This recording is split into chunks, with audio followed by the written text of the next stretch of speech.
Saudi menyampaikan tersebut. Arab Saudi bertepatan dengan kunjungan kenegaraan Presiden RI Joko Widodo. Setibanya di Jeddah, Arab Saudi, Presiden Joko Widodo mendapat kabar bahwa masyarakat Indonesia menjadi korban dalam musibah itu. Angin kencang membuat kren untuk perluasan proyek Masjidil Haram menimpa jemaah di bawahnya. Presiden pun sampaikan duka cita atas kejadian itu.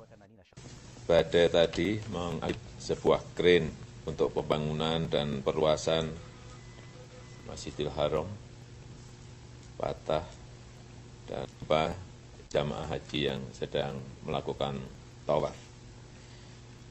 Di antara tersebut terdapat juga korban di kita dan negara Indonesia.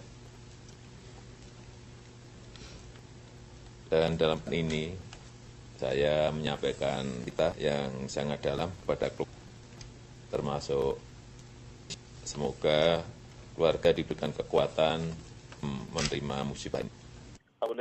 Presiden sebenarnya ingin mengunjungi langsung korban di rumah sakit, namun otoritas Arab Saudi alasan keamanan.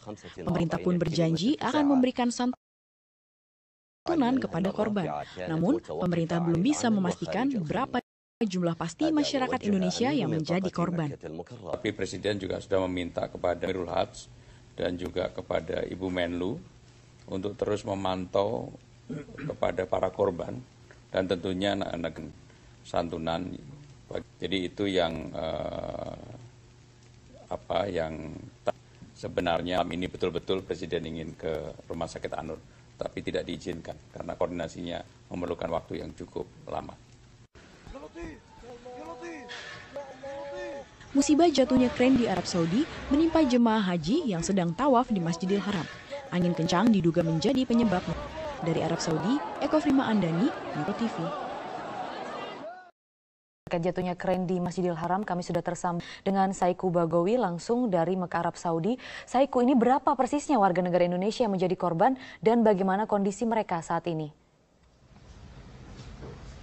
Perlu saya sampaikan bahwa sampai saat ini saya hanya menerima keterangan resmi dari Kementerian Agama dari daerah kerja PPIH di Mekah.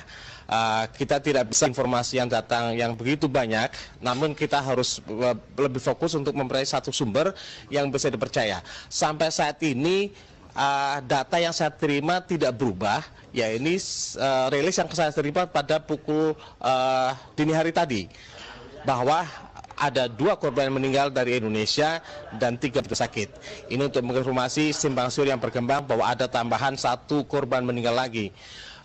Maria dan Iqbal, perlu saya tambahkan juga bahwa korban yang masih dirawat di rumah sakit ini masih mendapatkan perawatan yang cukup baik, dan pemerintah juga akan memberikan pelayanan yang untuk bisa informasi yang sebaik-baik kepada keluarga korban.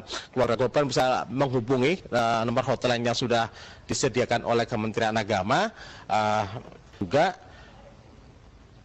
informasi tentang anggota keluarga di plus 966 543 60 3154. Saya ulangi lagi, 93 36 03 154. Mungkin nanti bisa munculkan di layar Metro TV sehingga bisa memudahkan keluarga korban untuk bisa mengupdate informasi tentang keadaan keluarganya.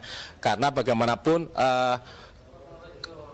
keselamatan menjadi hal penting bagi jamaah haji Indonesia, dan itu menjadi kabar yang sangat menyenangkan kalau misalnya mengetahui keluarganya selamat dalam insiden yang terjadi kemarin. Dan saya informasikan juga bahwa saat ini suhu udara di Mekah cukup bersahabat, cerah, 32 derajat Celcius. Untuk sterilisasi tempat juga sudah lumayan, tidak ada sesuatu yang aktivitas yang berarti. Maria dan Iqbal. Saiku, Anda memang baru tiba di Mekah pada hari ini, namun sudah sempat menjalankan ibadah umroh. Lantas ini bagaimana? Ini aktivitas jemaah haji di sana akibat peristiwa ini, dan bagaimana jalannya ibadah haji sendiri? Ya, Maria, tadi saya informasikan juga pada sholat subuh tadi misalnya, pada sholat subuh yang saya pantau adalah hampir sampai pinggir penginapan di sekitar Masjidil Haram itu penuh dengan jamaah.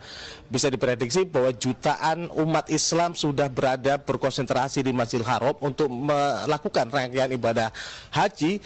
Katakan itu mereka yang melaksanakan haji tamatu. Haji tamatu misalnya dilakukan dengan menjalankan ibadah ihram terlebih dahulu, menjalankan ibadah umrah terlebih dahulu. Nah, tadi malam sampai tadi hari sekitar pukul jam 6 misalnya, aktivitas di sekitar Masjidil Haram, di Ka'bah, orang bisa bertawaf, jamaah bisa melakukan syai, kemudian tahallul juga sudah berlangsung. Ada beberapa jamaah yang tadi sudah mengenakan ihram, kemudian setelah melakukan tahallul kemudian juga sudah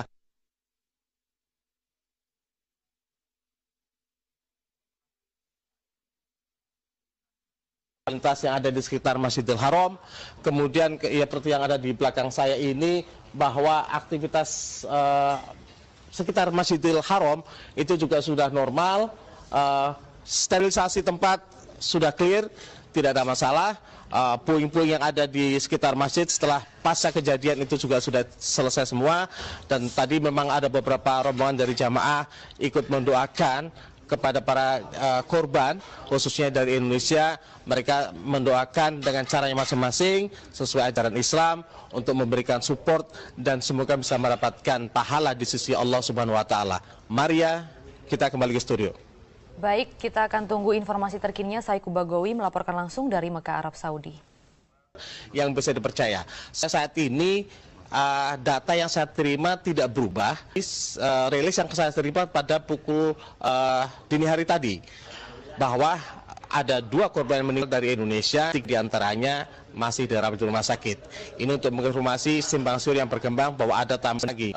Maria dan Iqbal, perlu saya tambahkan juga bahwa korban-korban yang meninggal ini, korban yang masih dirawat di rumah sakit ini masih mendapatkan perawatan yang cukup, dan pemerintah juga akan memberikan pelayanan yang optimal untuk bisa memberikan informasi yang sebaik-baik kepada keluarga korban.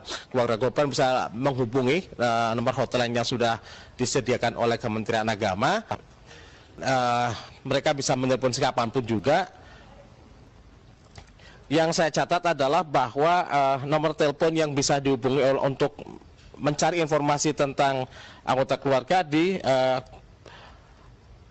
plus 966 543 60 3154. Saya ulang lagi, plus 966 543 36 03 154. Mungkin nanti bisa dimunculkan di layar Metro TV sehingga bisa memudahkan keluarga korban untuk bisa mengupdate informasi tentang keadaan keluarganya. Karena bagaimanapun keselamatan menjadi hal penting bagi jamaah haji Indonesia, dan itu menjadi kabar yang sangat menyenangkan kalau misalnya mengetahui keluarganya selamat dalam insiden yang terjadi kemarin. Dan saya informasikan juga bahwa saat ini suhu udara di Mekah cukup bersahabat, cerah, 32 derajat Celcius. Untuk sterilisasi tempat juga sudah lumayan, tidak ada sesuatu yang aktivitas yang berarti. Maria dan Iqbal. Saiku, Anda memang baru tiba di Mekah pada hari ini, namun sudah sempat menjalankan ibadah umroh. Lantas ini bagaimana? Ini aktivitas jemaah haji di sana akibat peristiwa ini, dan bagaimana jalannya ibadah haji sendiri? Ya, Maria, tadi saya informasikan juga pada sholat subuh tadi misalnya, pada sholat subuh yang saya pantau adalah hampir sampai pinggir penginapan di sekitar Masjidil Haram itu penuh dengan jamaah. Bisa diprediksi bahwa jutaan umat Islam sudah berada berkonsentrasi di Masjidil Haram untuk melakukan rangkaian ibadah haji. Katakan itu mereka yang melaksanakan haji tamatu. Haji tamatu misalnya dilakukan dengan menjalankan ibadah ihram terlebih dahulu, menjalankan ibadah umrah terlebih dahulu. Nah,